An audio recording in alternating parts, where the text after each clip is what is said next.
Imagínate por un momento que estás en tu noche de bodas en el año 1400. Tienes a tu nuevo cónyuge esperándote en la habitación.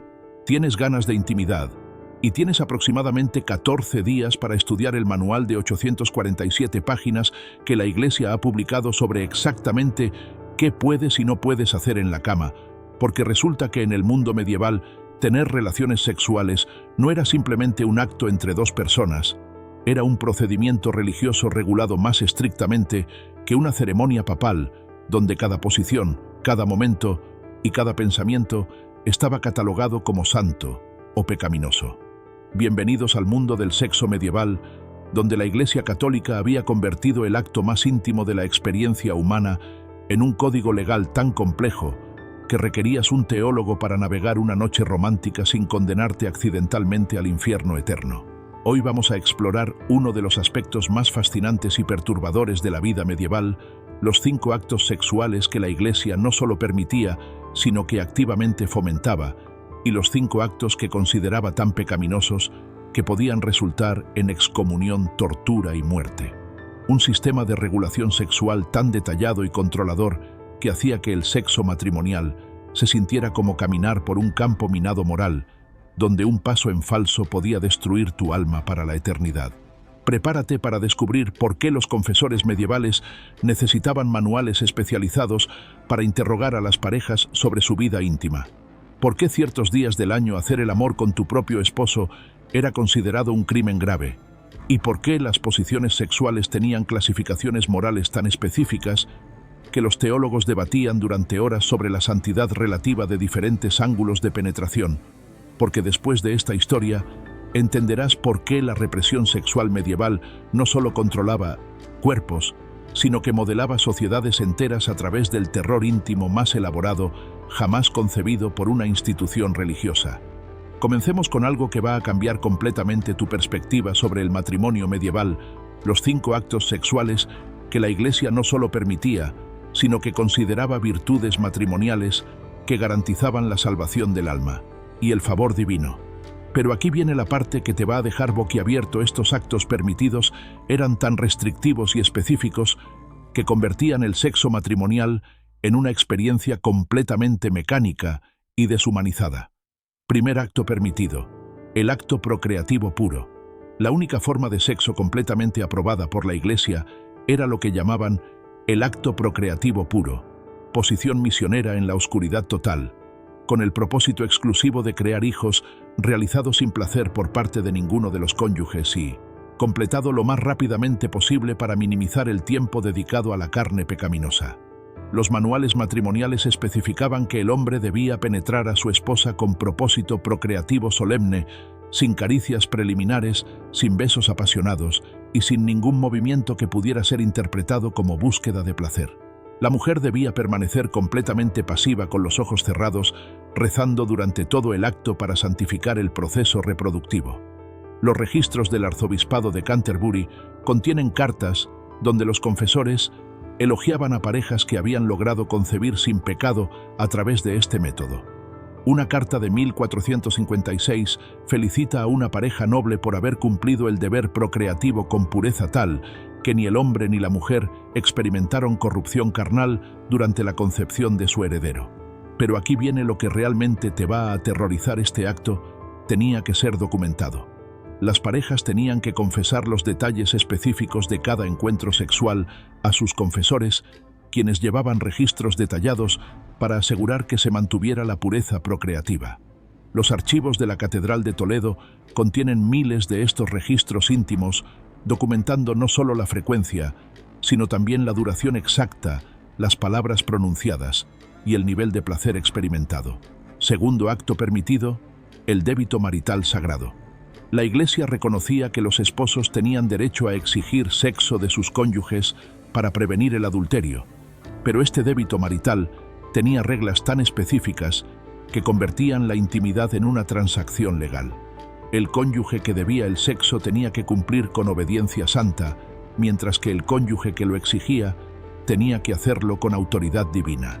Los manuales especificaban que la mujer que se negaba al débito marital cometía pecado mortal, pero el hombre que exigía el débito fuera de los días permitidos también pecaba mortalmente. Existían calendarios oficiales que marcaban exactamente cuándo el débito marital podía ser ejercido: nunca los domingos, nunca durante Cuaresma, nunca durante el Adviento, nunca durante los días de santos importantes y nunca durante la menstruación, embarazo o lactancia. Los registros del convento de las Huelgas documentan un caso donde una mujer fue excomulgada por negar el débito marital durante un día técnicamente permitido, mientras que su esposo fue castigado con penitencia por exigirlo usando palabras que mostraban lujuria carnal en lugar de autoridad matrimonial santa. Tercer acto permitido: la corrección de infertilidad. Cuando una pareja no podía concebir después de un año de matrimonio, la Iglesia permitía modificaciones específicas al acto sexual para corregir la infertilidad divina. Estas modificaciones incluían posiciones ligeramente alteradas, horarios específicos basados en ciclos lunares y la incorporación de oraciones especiales durante el acto. Los registros médicos de la época muestran que estos métodos eran desarrollados por teólogos en consulta con médicos cristianos que combinaban teoría médica rudimentaria con doctrina religiosa. El resultado eran procedimientos sexuales tan complicados que requerían preparación previa y supervisión confesional. Cuarto acto permitido: el remedio contra la lujuria. La Iglesia reconocía que la abstinencia total podía llevar a pecados mayores como el adulterio o la masturbación, así que permitía sexo matrimonial limitado como medicina espiritual contra estos pecados. Pero este sexo medicinal tenía que ser precedido por confesión, seguido por penitencia y realizado con la mínima satisfacción posible. Las parejas que usaban el sexo como remedio contra la lujuria tenían que reportar a sus confesores si habían experimentado placer y recibían penitencias adicionales proporcionales al nivel de satisfacción reportado. Quinto acto permitido: la unión sacramental en enfermedad. Cuando uno de los cónyuges estaba gravemente enfermo y cerca de la muerte, la Iglesia permitía un acto sexual final llamado unión sacramental en enfermedad. Este acto se consideraba tan sagrado que tenía que ser presenciado por un sacerdote para asegurar que se realizara con pureza y propósito santo. Los registros parroquiales contienen docenas de estos casos donde parejas realizaban este último acto sexual bajo supervisión clerical directa, con oraciones específicas y con la comprensión de que era una despedida terrena antes de la separación eterna. Ahora, si encuentras esta regulación eclesiástica de la intimidad matrimonial tan fascinante como perturbadora, no olvides suscribirte al canal para más revelaciones sobre cómo las instituciones religiosas controlaban cada aspecto de la vida privada medieval. Pero si los actos permitidos eran restrictivos hasta el punto de la deshumanización, espera a descubrir los actos prohibidos que podían resultar en tortura, muerte y condenación eterna. Porque la Iglesia medieval no se conformaba con regular el sexo permitido. Había creado una taxonomía del pecado sexual tan detallada que incluía actos que la mayoría de personas modernas considerarían completamente normales e inofensivos. Primer acto prohibido: sexo por placer. El acto sexual más severamente castigado en el mundo medieval era tener relaciones con tu propio cónyuge por el propósito exclusivo del placer. Esto incluía cualquier acto que durara más de lo necesario para la concepción, cualquier posición que pudiera intensificar sensaciones, cualquier caricia que no fuera estrictamente necesaria para la penetración y cualquier expresión de disfrute durante el acto. Los manuales confesionales contenían preguntas específicas diseñadas para detectar lujuria matrimonial. ¿Duraste más de lo necesario? ¿Tocaste partes innecesarias? ¿Experimentaste placer durante el acto? ¿Deseaste continuar después de la eyaculación? Las respuestas afirmativas resultaban en penitencias que podían durar años. Los registros de la Inquisición española documentan casos donde parejas casadas fueron torturadas por confesar que habían tenido sexo por amor carnal en lugar de deber procreativo. En 1487, una pareja en Sevilla fue sometida a tortura pública porque el esposo confesó que disfrutaba estar con su esposa más de lo apropiado para un cristiano devoto. El tratado Summa Confessorum especificaba que el sexo por placer era equivalente al adulterio en términos de gravedad moral, porque convertía el lecho matrimonial en burdel y profanaba el sacramento del salvaje. Las parejas culpables de este pecado enfrentaban excomunión temporal, penitencias públicas y separación forzada durante períodos que podían extenderse durante años. Segundo acto prohibido: cualquier posición no misionera. La Iglesia había determinado que solo una posición sexual era moralmente aceptable: el hombre encima, la mujer debajo, cara a cara, sin variaciones. Cualquier otra posición era considerada contra natura y resultaba en acusaciones de bestialidad, sodomía o posesión demoníaca.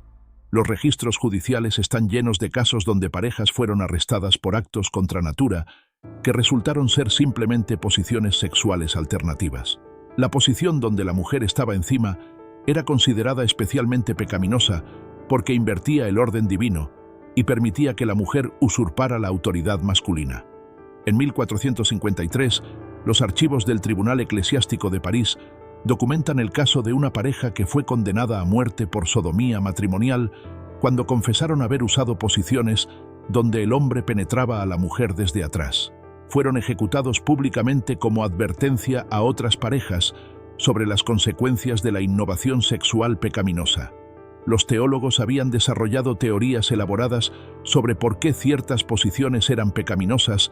La posición lateral confundía los roles de género, la posición de pie profanaba el lecho matrimonial y cualquier posición que permitiera penetración más profunda demostraba lujuria excesiva. Tercer acto prohibido: sexo oral de cualquier tipo. Cualquier contacto oral con los genitales era considerado uno de los pecados más graves posibles, equivalente a la blasfemia y la herejía. Esto incluía no solo sexo oral explícito, sino también besos en áreas impuras del cuerpo que se definían como cualquier cosa debajo del ombligo. Los manuales confesionales contenían advertencias específicas sobre besos impuros y requerían que los confesores preguntaran detalladamente sobre cualquier contacto oral. Las penitencias por sexo oral eran más severas que las penitencias por algunos tipos de asesinato, porque se consideraba que corrompía tanto el alma como el cuerpo de maneras irreversibles. Los registros de la Inquisición contienen casos donde personas fueron torturadas hasta la muerte por confesar actos de sexo oral matrimonial. En 1478, una mujer en Toledo fue quemada viva por admitir que había puesto su boca en las partes privadas de su esposo durante lo que ella describió como un momento de amor conyugal. Cuarto acto prohibido: sexo durante los días prohibidos. La Iglesia había establecido que aproximadamente 180 días al año estaban completamente prohibidos para cualquier actividad sexual, incluso entre esposos casados. Estos días incluían todos los domingos, toda la Cuaresma, todo el Adviento, todas las festividades religiosas, todos los días de ayuno y periodos adicionales basados en el calendario lunar. Las parejas que tenían sexo durante días prohibidos enfrentaban penitencias que podían incluir ayuno prolongado, peregrinaciones forzadas, separación matrimonial temporal y, en casos extremos, anulación del matrimonio. Los confesores llevaban calendarios detallados e interrogaban a las parejas sobre las fechas exactas de cada encuentro sexual. Los registros parroquiales muestran que muchas parejas vivían en terror constante de violar accidentalmente las prohibiciones temporales. Una carta de 1489 describe a una mujer que llevaba un rosario especial con cuentas codificadas por colores para recordar qué días eran seguros para la intimidad matrimonial. Quinto acto prohibido: masturbación individual o mutua. La masturbación era considerada uno de los pecados más graves posibles, peor que el adulterio, porque desperdiciaba la semilla divina sin propósito procreativo. Esto incluía tanto la masturbación individual como cualquier forma de estimulación manual mutua entre cónyuges. Los confesores eran entrenados para detectar signos físicos de masturbación y para hacer preguntas específicas diseñadas para extraer confesiones. Los manuales confesionales contenían descripciones gráficas de actos masturbatorios para asegurar que los penitentes entendieran exactamente qué estaba prohibido. Las penitencias por masturbación eran tan severas que frecuentemente resultaban en muerte por inanición durante los ayunos penitenciales. Los registros médicos de la época documentan casos de personas que murieron cumpliendo penitencias por pecados solitarios, particularmente jóvenes, que confesaron masturbación durante la adolescencia. Y si te sientes abrumado por la complejidad y crueldad de este sistema de control sexual total, Definitivamente suscríbete para más revelaciones sobre cómo las instituciones religiosas convirtieron la intimidad humana en un campo de batalla moral. Pero aquí llegamos a la parte más perturbadora de toda esta historia, el sistema de vigilancia y castigo que la Iglesia había establecido para asegurar el cumplimiento de estas regulaciones sexuales, porque no bastaba con establecer las reglas. Había que asegurar que se cumplieran a través de métodos de espionaje íntimo que harían que un Estado policial moderno pareciera respetuoso de la privacidad. Los confesores tenían manuales detallados que especificaban exactamente qué preguntas hacer para extraer información sobre la vida sexual de sus feligreses. Estas preguntas eran tan específicas y gráficas que los manuales venían con advertencias sobre cómo hacer las preguntas sin corromper al confesor durante el proceso. El manual Confessionale de 1486 contiene más de 200 preguntas específicas sobre actividad sexual, incluyendo detalles sobre frecuencia, duración, posiciones, niveles de placer, pensamientos durante el acto y sensaciones físicas experimentadas. Los confesores estaban obligados a hacer estas preguntas a todos los adultos casados durante la confesión anual obligatoria, pero el sistema iba más allá de la confesión. Los vecinos eran alentados a reportar actividad sexual sospechosa que pudieran observar o escuchar. Las servidumbres tenían instrucciones específicas sobre qué observar en las camas de sus empleadores. Los posaderos tenían que reportar sonidos inapropiados de las habitaciones de huéspedes casados. Los registros judiciales muestran casos donde parejas fueron arrestadas, basándose únicamente en reportes de vecinos sobre sonidos que duraron demasiado tiempo o movimientos de cama que sugerían lujuria excesiva. La intimidad matrimonial había sido efectivamente convertida en un acto público sujeto a supervisión comunitaria constante. Las penitencias por violaciones sexuales no eran simplemente oraciones adicionales, incluían ayunos que podían durar meses, peregrinaciones forzadas a destinos peligrosos, separación matrimonial obligatoria, castigo corporal público y, en casos extremos, marca permanente o mutilación. Los registros del Archivo Diocesano de Burgos documentan el caso de una pareja que fue obligada a vivir separada durante 3 años por confesar que habían tenido relaciones sexuales con demasiada frecuencia durante el primer año de matrimonio. Sus hijos fueron puestos bajo custodia eclesiástica durante este periodo para protegerlos de la influencia de padres lujuriosos.